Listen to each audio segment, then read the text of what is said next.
As Israel prepares to invade Rafah, violate Joe Biden's red line and kill who knows how many more thousands of innocent men, women and children in Gaza, we need to talk about the elephant in the room. We need to talk about the hostages. Because the Israelis say this is all about the hostages. They say we don't talk about the hostages enough. So let's do that. Let's talk today about the hostages, because there are three very important things they don't tell you about the hostages. First, for everyone who believes that Benjamin Netanyahu and his government of far-right fascists and racists are fighting their war in Gaza in order to rescue the hostages, how do they explain the fact that Netanyahu had a chance to bring all of the civilian hostages home right at the very beginning? Those aren't my words.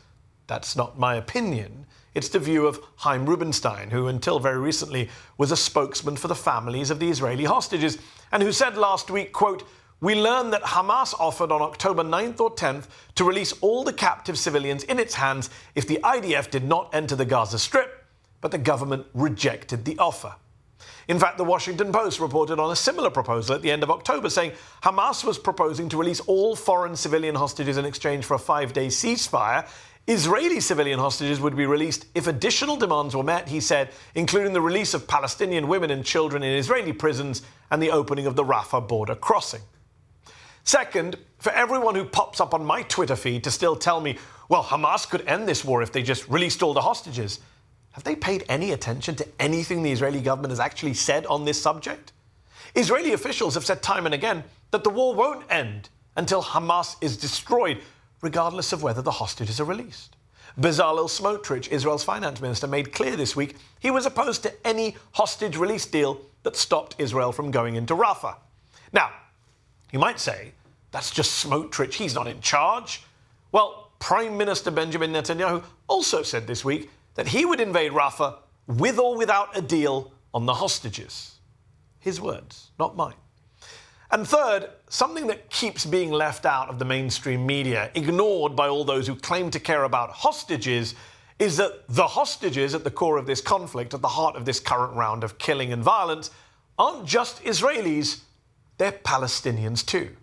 Yes, Palestinians too, because while we're all aware of the fact that around 250 hostages were taken from Israel by Hamas and other armed groups on October the 7th, including, shamefully, children, and around 130 hostages remain in captivity in Gaza, we don't really mention the hundreds, thousands of Palestinians who've been rounded up, detained, held without trial, tortured, sexually abused, without any charges, let alone any convictions, in Israeli prisons.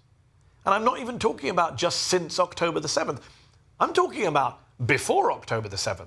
According to the Israeli human rights group B'Tselem, on the eve of the October 7th attacks, at the end of September 2023, Israel was holding over 1,300 Palestinians as hostages in what they conveniently call administrative detention. Around half of them for a year or more, and 23 of them, shamefully, children, held without trial, without charge. The reality is that under international law, hostage-taking is a war crime, whether Palestinians or Israelis do it, just as intentionally targeting and killing civilians is a war crime, whether Palestinians or Israelis do it. So, to summarize then, the Netanyahu government chose not to do a deal to release the Israeli hostages, according to the spokesman for their family members. Even if Hamas were to release the hostages tomorrow morning, Israel has no plans to end its assault on Gaza. And, the biggest issue of all perhaps, the hostages aren't just on the Israeli side, they're on the Palestinian side too. Those are the facts. The objective, demonstrable, undeniable facts. And look, this is a human tragedy. Many innocent Israelis are wrongly being held hostage in Gaza, and many Israeli families are waiting for a father, a brother, a loved one to come home. And to them I say I stand in solidarity, in humanity, with you. I say free the hostages, Israeli and Palestinian. But, and there is a but, as the Israeli military prepares to wipe out Rafah and kill thousands more people, remember this: when the bad faith apologists for Israel pop up on TV or online to justify that violence, and to robotically and cynically repeat, what about the hostages? Ignoring all of the three things that I just pointed out to you, treat that dishonest refrain with the contempt it deserves.